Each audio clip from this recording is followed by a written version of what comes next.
Audio Jungle.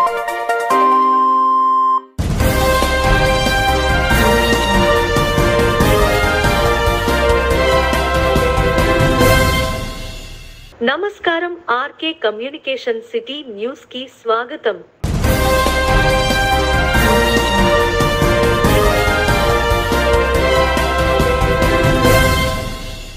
ఉమ్మడి పశ్చిమ గోదావరి జిల్లా పశుగణాభివృద్ధి సంస్థ చైర్మన్ గా మాజీ ఎమ్మెల్యే పసల కనక సుందర్రావు నియమించిన రాష్ట్ర ప్రభుత్వం పట్టణంలోని వైసీపీ క్యాంపు కార్యాలయంలో డిప్యూటీ సీఎం కొట్టు సత్యనారాయణకు కృతజ్ఞతలు తెలిపిన పసల కనక సుందరం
చైర్మన్ గా అనౌన్స్ చేయడం జరిగింది. ఇది వైఎస్ఆర్ కాంగ్రెస్ పార్టీకి కష్టపడి చిత్తశుద్ధితో పనిచేసే వాళ్ళకి ఇచ్చిన గౌరవం. కొంతమంది అనుకోవచ్చు ఆయన వచ్చి సంవత్సరం కూడా కాలేదు కదా మరి పదవి ఇచ్చారు అనుకోవచ్చు. ఏ పదవికైనా కొన్ని అర్హతలు ఉంటాయి. ఆ అర్హతలకు తగినట్టు మనం ఇవ్వడం జరుగుతుంది. అంటే ప్రతి ఒక్కరు నాకు అర్హత లేదా అనవచ్చు. అలా కాదు. మన ముఖ్యమంత్రి గారు కూడా న్యాయం చేయడానికి ప్రయత్నం చేస్తాం. ఎవరికి ఏం న్యాయం చేయాలో ఆ రకంగా ఉన్నాయన్నీ కూడా మన కార్యకర్తలకి, పార్టీకి పనిచేసే నాయకులకి, అలాగే పార్టీకి ఉపయోగపడే నాయకులకి, మనకి ఉపయోగపడే కార్యక్రమం కూడా వెస్ట్వేపర్ గ్రామంలో మరి ఇంచుమించు అందరూ కూడా మీరు అందరినీ కలుపుకుని ఇవాళ వెస్ట్వేపర్లో ప్రధానంగా ఇవ్వాల్సిన సందేశం ఏంటంటే, మెసేజ్ ఏంటంటే, కాపు సామాజిక వర్గానికి సంబంధించిన మన సోదరులందరూ కూడా కొంతమంది దారి తప్పి పక్కదారిలో నడుస్తూ ఉన్నారు. ఇవాళ జనసేనకి సంబంధించిన పవన్ కళ్యాణ్ అనే వ్యక్తి జనరల్గా మన ఈ జనసేనలో ఉన్న సోదరులు ఆలోచన ఏంటంటే, పవన్ కళ్యాణ్ ముఖ్యమంత్రి కావాలి, పవన్ కళ్యాణ్ లీడర్ కాదు కావాలి. నిజంగా వాళ్ళ ఆలోచన నెరవేరాలంటే దానికి తగినట్టుగా పవన్ కళ్యాణ్ నిర్ణయాలు తీసుకెళ్ళి పార్టీని ముందుకు నడిపించాలి. ఆయన నిర్ణయాలు జనసేన పార్టీని ముందుకు నడిపించే విధంగా ఉన్నాయా చెప్పండి నాకు. ఆయన నేను ముఖ్యమంత్రి అవడానికి ప్రయత్నిస్తానని చెప్తున్నాడా? నా జీవితం అంతా చంద్రబాబు నాయుడు తోటే ఉంటాను అని చెప్తున్నాడు. అంటే దాని అర్థం ఏంటి? చంద్రబాబు నాయుడు ఆలోచన ఎలా ఉంటాయని అందరూ తెలుసు కదా. పేదవాళ్ళు పొట్టలు కొట్టి పెత్తందారుల చేతులు పెట్టారు. అందుకని మన ముఖ్యమంత్రి గారు ప్రతి మీటింగ్లో చెప్తా ఉన్నారు, ఇది పెత్తందారికి పేదవాళ్ళకి జరుగుతున్న యుద్ధం. మనం మారీచుడు లాంటి వేషాలు మార్చే విద్య తెలిసిన పత్రికలు నాయకులతోటి యుద్ధం చేస్తున్నాం. ఈ నాయకులందరూ పవన్ కళ్యాణ్ కానీ చంద్రబాబు నాయుడు కానీ చంద్రబాబు నాయుడు కొడుకు కానీ దొరికినట్టు దోచేసుకోవడం అన్నది చంద్రబాబు నాయుడుకి చంద్రబాబు నాయుడు కొడుక్కి తెలిసిన రాజనీతి కానీ అవనండి, లేకపోతే వాళ్ళకి ఉన్న దొంగ తెలివితేటలు అనివ్వండి, ఏదైనా కానీ. పవన్ కళ్యాణ్ అన్న వ్యక్తి ఏంటంటే ఈజీగా డబ్బులు ఎలా సంపాదించడం, మనకు కావాల్సిన డబ్బులు అది ఏ రకంగా వస్తే మనకి కార్యకర్తలు వాళ్ళు ఏం చెప్పినా ఏళ్ళేసే కార్యకర్తలు కొంతమంది పాపం అమాయక కార్యకర్తలు ఉన్నారు.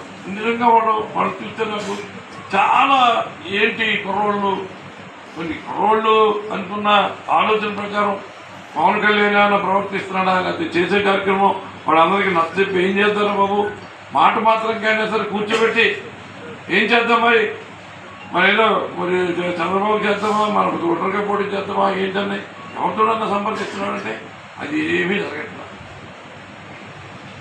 దొంగగా నిర్ధారింపబడి జైల్లో ఉన్న చంద్రబాబు నాయుడు కోసం రోడ్డుకి అడ్డంగా పడుకుంటాడు. వాళ్ళ కొడుకేమో శుభ్రంగా పాదయాత్ర ఆపేసుకుని ఢిల్లీ వెళ్ళి 5 స్టార్ 7 స్టార్ హోటల్లో రోజు 3 లక్షల రూమ్ మధ్యలో అక్కడ కూర్చున్నాడు. ఈయనేమో రోడ్డు మీద చంద్రబాబు నాయుడు కోసం పడుకుంటాడు. మళ్ళీ జైల్లో దోషిగా ప్రభుత్వ సొమ్ముని అపహరించిన దొంగగా ఖచ్చితమైన ఆధారాలన్నీ కూడా కోర్టు ముందు పెడితే కోర్టు అతను మరి ప్రభుత్వ సొమ్ముని కాజేసిన వ్యక్తిగా గుర్తించి తగిన శిక్ష విధించడానికి మరింత విచారణ అవసరంగా. కాంగ్రెస్ పార్టీ 139వ ఆవిర్భావ దినోత్సవం తాడేపల్లిగూడెంలోని జిల్లా కార్యాలయంలో నిర్వహించారు. పట్టణ కాంగ్రెస్ అధ్యక్షుడు బాల బొమ్మల శ్రీనివాస్ అధ్యక్షత వహించారు. ముఖ్య అతిథిగా జిల్లా కాంగ్రెస్ అధ్యక్షులు మార్నేడి బాబ్జీ పాల్గొని పార్టీ జెండాని ఆవిష్కరించారు. అనంతరం బాబ్జీ మాట్లాడుతూ స్వాతంత్ర్యం తీసుకువచ్చినది కాంగ్రెస్ పార్టీ అని, రానున్న ఎన్నికల్లో కాంగ్రెస్ పార్టీ అధికారంలోకి రావడం ఖాయమని అన్నారు.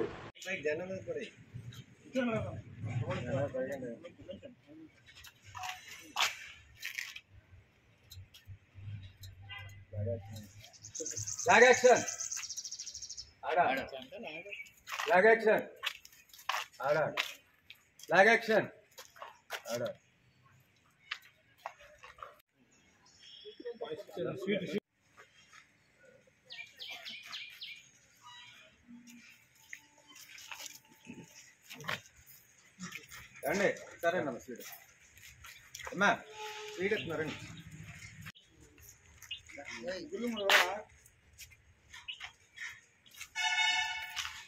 ఈరోజు కాంగ్రెస్ పార్టీ ఆవిర్భావ దినోత్సవం అంటే ఇది కాంగ్రెస్ పార్టీ పుట్టి 139వ సంవత్సరం ఆవిర్భావ దినోత్సవంగా ఈరోజు ఏఐసిసి పిలుపు మేరకు రాష్ట్ర అధ్యక్షులు గిడుగు రుద్రరాజు గారు ఆదేశాల మేరకు జిల్లా కాంగ్రెస్ అధ్యక్షునిగా ఇవాళ తాడేపల్లిగూడెంలో పార్టీ జెండా ఎగరవేసి పార్టీకి సెల్యూట్ కొట్టి, అంటే కాంగ్రెస్ పార్టీ చాలా గొప్ప పార్టీ అని, ఆ పార్టీ పుట్టి 139వ సంవత్సరం జరుపుకుంటాం అంటే చాలా ఆనందంగా ఉంది.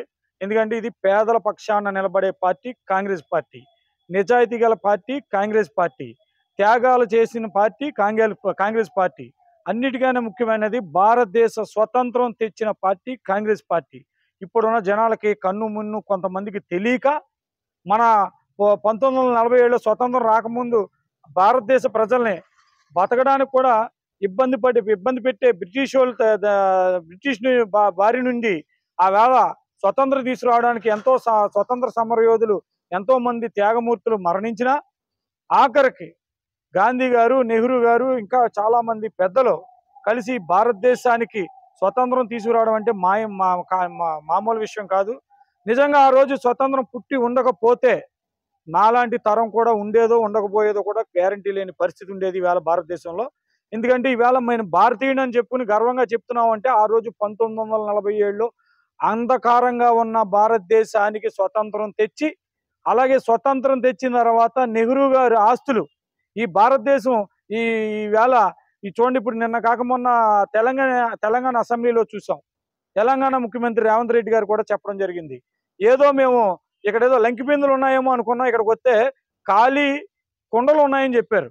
అలాగా భారతదేశం స్వతంత్రం వచ్చేటప్పటికి కనీసం వీధి లైటు లేని పరిస్థితి.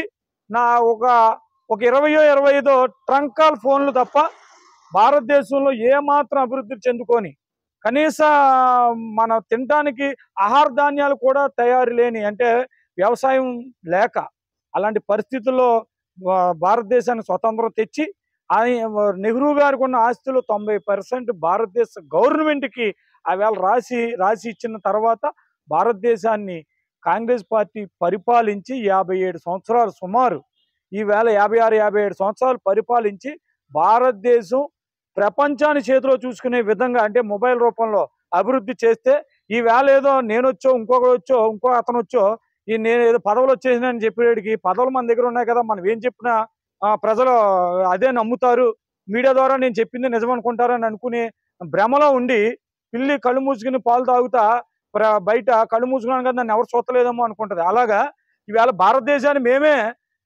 చాలా మేము లేకపోతే భారతదేశం లేదని మాయ మాటలు చెప్పి మాయ చూపించి, ఎందుకంటే సామాన్యుడు మధ్యతరగతి వాడి గురించి ఆలోచించే పార్టీ ఏకైక పార్టీ భారతదేశంలో కాంగ్రెస్ పార్టీ.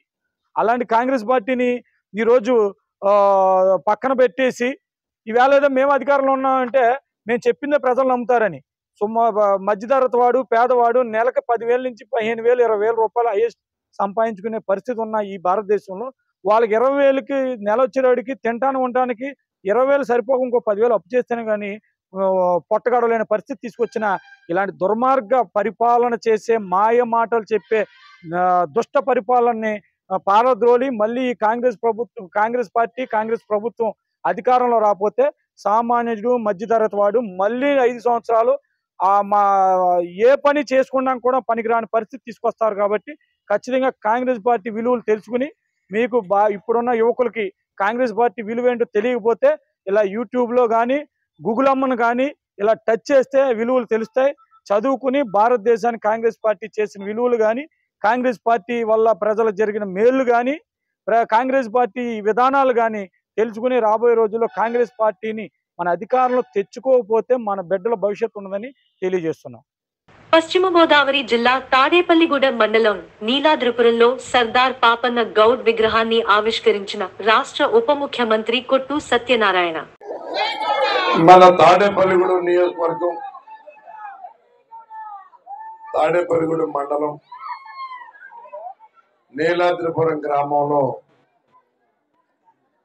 ఈరోజు ఒక వీరుడు, మనమందరం కూడా ఎంతో గొప్పగా చెప్పుకునే సర్దార్ సరాయి పాపన్న గౌడ్ గారి విగ్రహ ఆవిష్కరణ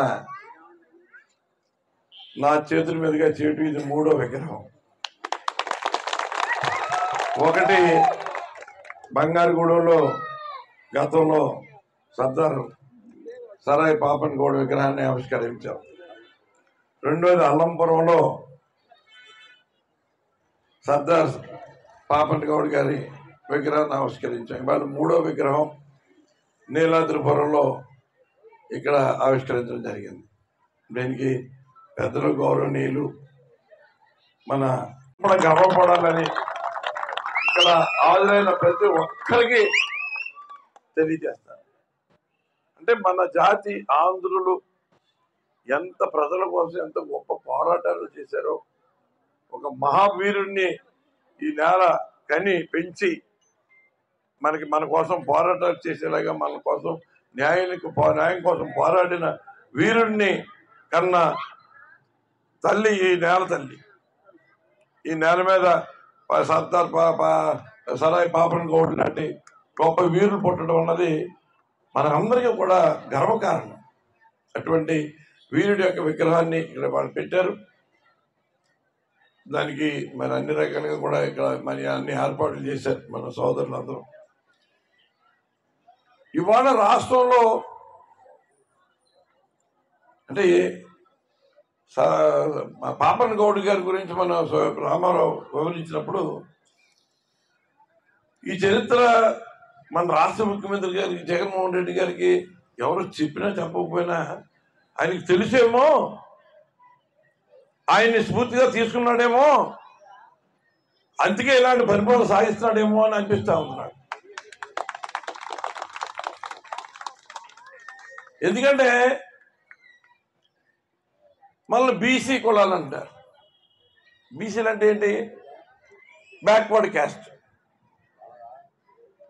బ్యాక్వర్డ్ క్యాస్ట్లుగా మనం బీసీలని మనం సర్టిఫికెట్లో రాస్తాం.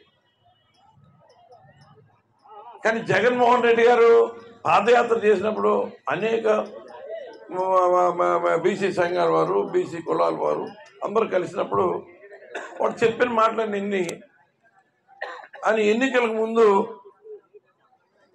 ఒక బీసీ గర్జన ఏర్పాటు చేయడం జరిగింది ఏలూరు. లక్షలాది మంది బీసీ సోదరులు అందరూ కూడా మీటింగ్ వెళ్ళి జయప్రదం చేయండి. మీటింగ్లో కొన్ని లక్షల మంది ఉంటే అక్కడ చేరలేకుండా వేలాది వాహనాల్లో లక్షలాది మంది జనం ఆ రోడ్లు మొత్తం ఎక్కడి నుంచి ఏలూరు నుంచి తాడేపల్లిగూడ వరకు ట్రాఫిక్ అయిపోయింది, ఏలూరు నుంచి విజయవాడ వరకు ట్రాఫిక్ అయిపోయింది, వాహనాలతో నిండిపోయింది. అక్కడ సగం మంది మేము మీటింగ్ దగ్గర చేరుకోలేకపోయారు. అంత గొప్ప సభ జరిగింది. ఆ సభలో ఆయన ఒక బీసీ డిక్లరేషన్ అనౌన్స్ చేయడం జరిగింది. బీసీలు అంటే బ్యాక్వర్డ్ క్యాస్ట్ కాదు, బీసీలు అంటే ఈ దేశానికి, ఈ రాష్ట్రానికి బ్యాక్ బోన్ క్యాస్ట్. ఇది మనం పరిపాలన సాగించాలంటే, మనం నిలబడాలంటే, నింటుండాలంటే మనకి సపోర్ట్ చేసేది బ్యాక్ బోన్, వెన్నుముక. ఇది వెన్నుముక లాంటి క్యాస్ట్ ఈ బీసీలు అంటే. అంతేగాని ఎవరు తక్కువగా చూడటానికి ఏ రకమైన ఆలోచన చేసినా అది దుర్మార్గం అవుతుంది. ఎందుకంటే బీసీలందరినీ ఎప్పుడో పాపం మనం ఏ మాటగా మాట చెప్పుకోవాలి. ఎన్టీ రామారావు గారు ముఖ్యమంత్రి అయినప్పుడు బీసీ సంఘాలకు సంబంధించిన వాళ్ళ యొక్క కొంత కనుక మహాలక్ష్మి అమ్మవారి 31వ వార్షికోత్సవ ఉత్సవాలు ఘనంగా జరుగుతున్నాయి.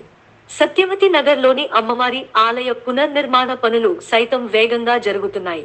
గురువారం అమ్మవారికి 108 మంది మహిళలచే కలశ పూజ నిర్వహించారు. వివిధ నదీ జలాలతో పాటు పాలాభిషేకం నిర్వహించారు. కార్యక్రమంలో మహిళలతో పాటు పెద్ద ఎత్తున భక్తులు పాల్గొన్నారు.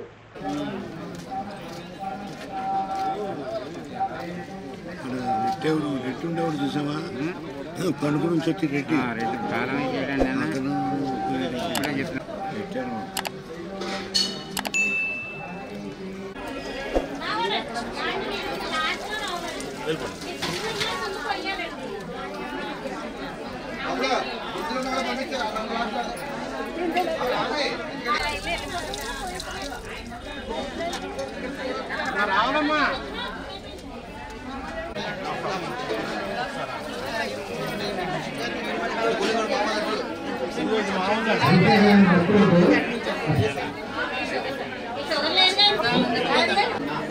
బిందిచ్చింది. ఆపండి, ఆపు ఆపు, హ్యాండ్ గమ్మున రావాలండి.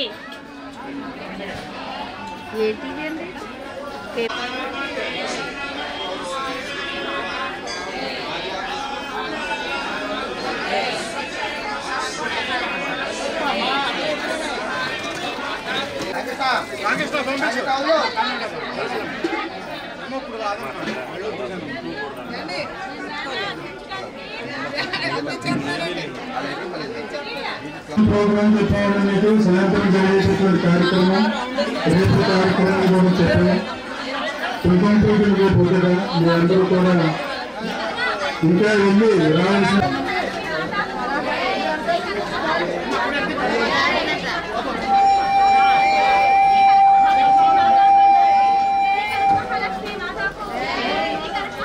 అభిషేకమైన భక్తులకు ప్రసాదం అందజేస్తున్నారు.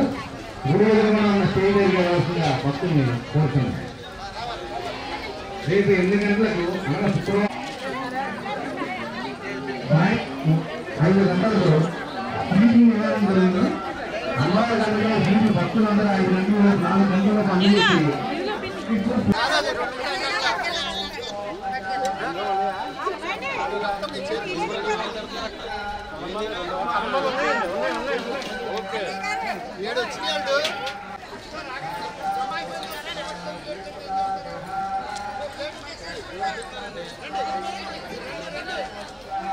అభిషేకం చేసిన భక్తులకు గుడి ఎదురు గేట్ ఎవరు తీసారు కావండి అన్నా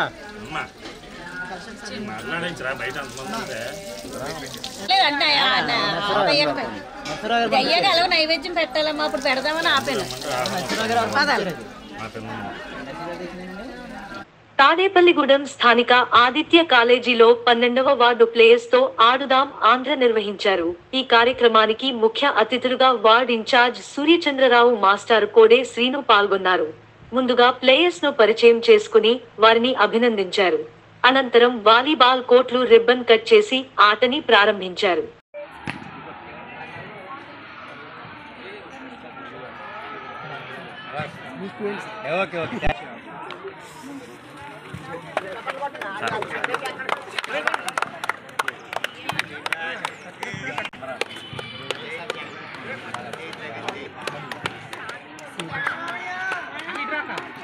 బాగా ఆడాలి అందరు కూడా.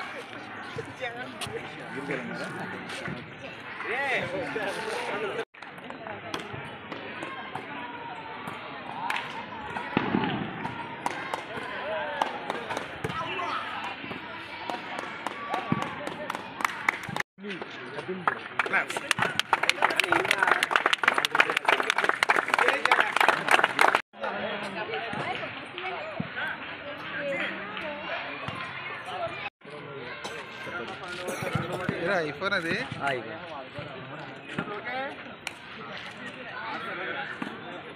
రెండో వార్డు తాడేపల్లి సచివాలయం పరిధిలో మరి ఈరోజు మన ముఖ్యమంత్రి వైఎస్ జగన్మోహన్ రెడ్డి గారు ఎంతో ప్రతిష్టాత్మకంగా ప్రవేశపెట్టినటువంటి ఆడుదాం ఆంధ్ర అనేటువంటి కార్యక్రమాన్ని లాంచ్ చేయడం జరిగింది.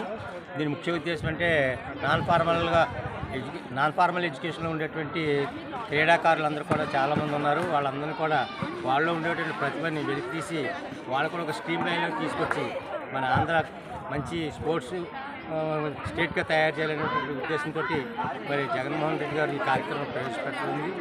ప్రతి వ్యక్తిలోనూ ఒక నిగూఢమైనటువంటి శక్తి దాగి ఉంటుంది.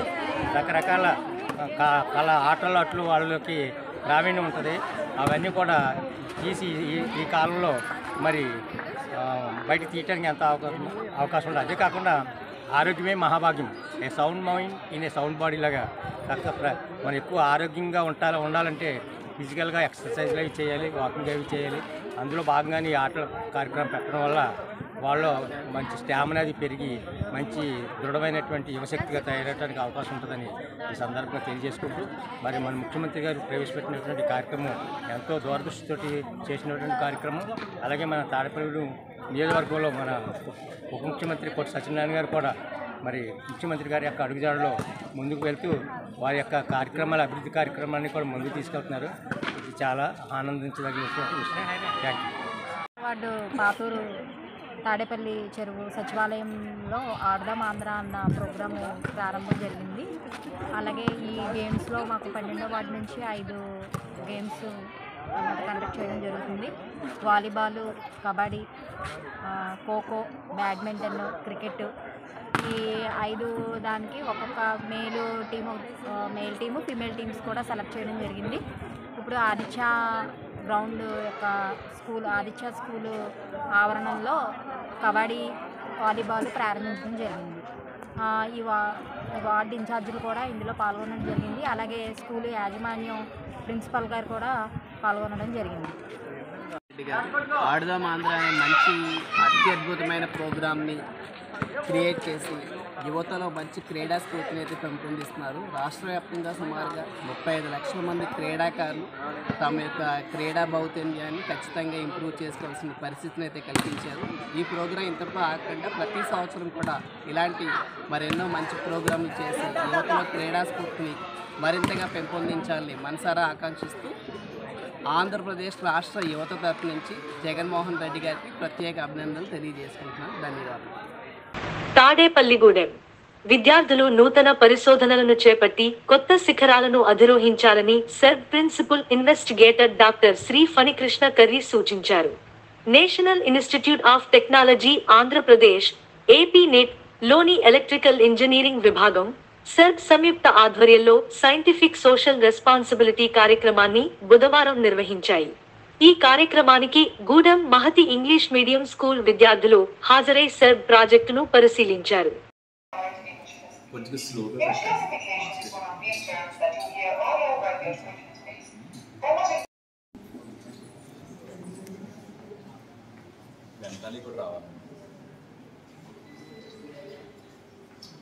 If you look at another aspect of technology, previously when you see a computer, it used to be occupy a complete room. But these days when you look at a computer, so even your mobile phone is having an 8 GB RAM. At one point of time, like 10 years before or 20 years before, having a 1 GB RAM on a bigger machine is a very huge thing. But these days you are having an 8 GB RAM on your mobile phones, 256 GB or 1 TB memory storage on your mobile phone, right?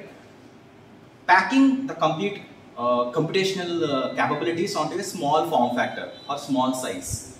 Okay, so why this is needed? Because of the mobility, point of care, or help comfort centric. Basically, it's comfort centric. So when you miniaturize the things of small form factor, but retaining the computational facilities or computational capabilities, then you can carry that thing anywhere you want. Okay. Now, in the process of carrying a computational facility from any point or any arbitrary point, one of the crucial thing that need to be kept in mind is communication. You're doing something, you're packing something very compact and done. Say for laptop, okay? You had everything computational equipped with very high computational equipped in the small form factor. That's a laptop. You're taking laptop in arbitrarily. But without Wi-Fi, you will not have access to information, right? So that is an unforeseen, like invisible thing that we have to always keep in mind. That is the communication with various objects or various items. Okay, so packing lot of compute into small form factor, and this is able to communicate with n number of things in the real world. So this falls under IoT, Internet of Things. Okay, along with AI, Internet of Things is going to be the another technology that you have to embrace. And the next one will be data science. Data science or data analytics. Usually, mostly data science is the popular word these days. And the data science is becoming so. ఈ వార్తలు ఇంతటితో సమాప్తం. నమస్కారం.